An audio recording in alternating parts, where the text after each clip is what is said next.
Hello बच्चों, आप सभी का स्वागत है कुटुंब अकेडमी में। कुटुंब अकेडमी का मतलब द फैमिली ऑफ एजुकेशन। बच्चों, यहाँ पर हम जो कल एसएसटी का आपका यानी आज जो 3 मार्च एसएसटी का जो एग्ज़ाम हुआ था या सामाजिक विज्ञान का जो एग्ज़ाम हुआ था, उसमें मैंने कल जो एक वीडियो डाली थी रात में तकरीबन 10 साढ़े 10 बजे के आसपास डाली होगी। उसमें मैंने आपको बताया था कि राम बाण प्रश्न, और इस तरीके से बताया था, पूरा थंबनेल था कि राम बाण प्रश्न, और पूरी बात मैंने उसमें लिखी थी, आपने देखी होगी। तो कुछ क्वेश्चंस मैं आपको दिखाना चाहता हूं कि किस तरीके से डायरेक्ट उसी एक वीडियो से, तकरीबन 30 से 35 मिनट की वीडियो है, और उसी एक वीडियो के अंतर्गत तकरीबन 70% से ज़्यादा क्वेश्चन डायरेक्ट इसी एक वीडियो से आ गए हैं। तो वीडियो की इम्पोर्टेंस थी, जिन लोगों ने देखा था उन लोगों ने कमेंट करके बताया है।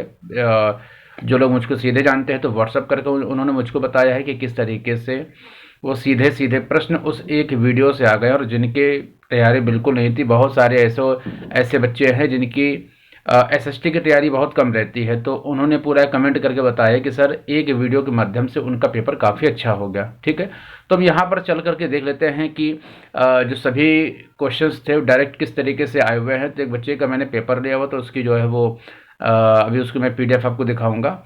तो चलिए स्टार्ट करते हैं। यहाँ पर देखते हैं एक एक जो क्वेश्चन आए हुए थे, पहले पेपर को देखते हैं, फिर मैंने जो पीडीएफ के माध्यम से कल बताया था उसको भी देखते हैं। तो चलिए ठीक है, और अगर चैनल पर नए हो तो सब्सक्राइब कर लीजिएगा, बेल आइकन को भी प्रेस करिएगा, लगातार आपको अच्छी वीडियोस मिलती रहेंगी। ठीक है, तो यहाँ पर हम देख लेते हैं। चलिए वीडियो के जो पीडीएफ है उसको देख लेते सीधे।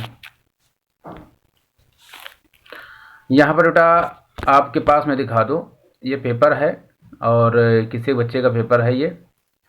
आप इसको जो ये है क्या बोलते हैं, इसको जो कोड वगैरह है इसको भी देख सकते हैं। यहाँ पर 825 FBA इसका कोड है, 932 करके, और 2023 का सामान्य विज्ञान का ये पेपर है। ठीक है, यहाँ पर अगर प्रश्नों को देखें तो सीधे सीधे प्रश्न दिया हुआ है कि फ्रांस की क्रांति कब हुई थी। एक प्रश्न ये आया कि फ्रांस की क्रांति कब हुई थी, ठीक है ना। एक प्रश्न आया था कि नेपोलियन का संबंध किस देश से था, ठीक है ना।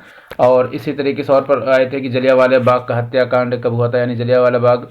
तो इस वीडियो में सिर्फ मैं एक्सप्लेनेशन नहीं करूंगा, सीधे सीधे क्वेश्चंस को पढ़ के दिखाऊंगा कि किस तरीके से एक एक वीडियो के माध्यम से आप, अगर आप सही से पढ़ें तो बहुत कुछ कवर किया जा सकता है। और वीडियो दिखाता हूँ आपको, मतलब अपनी पीडीएफ भी दिखाऊंगा जहाँ से ये सारे प्रश्न मैंने दिए हुए थे।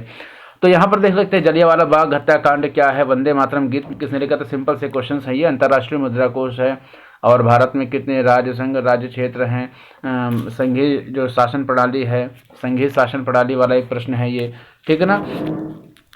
इसके अलावा वियना की संधि है। पंचायती राज की स्थापना, भारत में पंचायती राज की स्थापना कब हुई।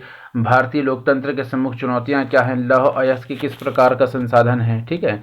इसके अलावा और क्वेश्चन दिए हुए थे कि निम्नलिखित में से किस राज्य में काली मृदा, ठीक है ना, काली मृदा से संबंधित एक प्रश्न था। और फलीदार फसल से संबंधित एक प्रश्न था। मोनोजाइट रेत है। कौन सा शब्द दो या अधिक देशों के व्यापार को दर्शाता है, ठीक है ना। और इसके अलावा जो है कुछ और भी है, जैसे सामान्यतः किसी देश का विकास किस आधार पर निर्धारित किया जा सकता है, ठीक है ना। और एक 17वां प्रश्न है कि निम्नलिखित पड़ोसी देशों में से मानव विकास के लिहाज से किस देश की स्थिति भारत से बेहतर है। सार्वजनिक क्षेत्र और निजी क्षेत्र के विभाजन के आधार बताइए। इस तरीके से स्वयं सहायता समूहों में बचत ऋण संबंधी प्रश्न पूछे गए हैं। वस्तु का अधिकांशतः प्राकृतिक प्रक्रिया से उत्पादन किस क्षेत्र के गतिविधि है। तो इस प्रकार से तमाम ऐसे प्रश्न हैं। यहाँ पर दीर्घ उत्तरी में अगर देख सकते हैं तो लोकतंत्र वाला एक प्रश्न है, ठीक है ना। और जो बिस्मार्क का जर्मनी का एकीकरण से संबंधित एक प्रश्न है, ठीक है ना। आर्थिक विकास के कारण और संसाधन, भारतीय जो कृषि है उसके वैश्वीकरण पर प्रभाव इस तरीके से है। UNDP है, ठीक है ना। तृतीय क्षेत्र किस प्रकार से भिन्न है, क्या था, ये सभी चीज़ें मैंने आपको बताई हैं। तो जर्मनी एकीकरण, मैंने जो और भी बच्चे मैंने उनको बताया था कि किस तरीके से एक एकीकरण से संबंधित प्रश्न आ सकता है, कि जर्मनी का एकीकरण हो सकता है या इटली का एकीकरण हो सकता है। तो यहाँ पर हम एक और देख सकते हैं कि भारत के स्वतंत्रता संघर्ष में गांधी जी का क्या योगदान रहा था। इंपॉर्टेंट क्वेश्चन था ये। और लोकतंत्र की कुछ चुनौतियों के बारे में पूछा गया था यहाँ पर। इसके अलावा देख सकते हैं भारतीय जीवन संरक्षण है, या मनरेगा वाला प्रश्न है, ठीक है ना। और इसके अलावा भी और कुछ प्रश्न हैं। तो यहाँ ये मैप वाले कुछ क्वेश्चंस आ गए, ठीक है ना। तो इनको देखने के बाद हम देख लेते हैं जो मैंने बताया था। तो यहाँ मैंने कुछ ये PDF बनाई थी। तो अभी पहले ही क्वेश्चन था कि दूसरा क्वेश्चन था नेपोलियन का संबंध किस देश से था, ठीक है ना। और इसके अलावा इटली के एकीकरण से संबंधित वाला एक प्रश्न था, ठीक है ना। यह है उद्योगपति 1920 की लागत से कम, ये क्वेश्चन नहीं आया था। सविनय अवज्ञा से संबंधित एक प्रश्न आप सीधे देख सकते हैं, ठीक है ना। इसके अलावा चौरी चौरा कांड से संबंधित आपका मैप में पूछा गया है, मैप में पूछा गया है। संघात्मक प्रणाली, अभी संघात्मक प्रणाली आपको मैंने बताया था, उससे आप मतलब जो है प्रश्न को जो दिखा रहा हूँ जो क्वेश्चन पेपर, उसमें आप देख सकते हैं संघात्मक प्रणाली से संबंधित प्रश्न है।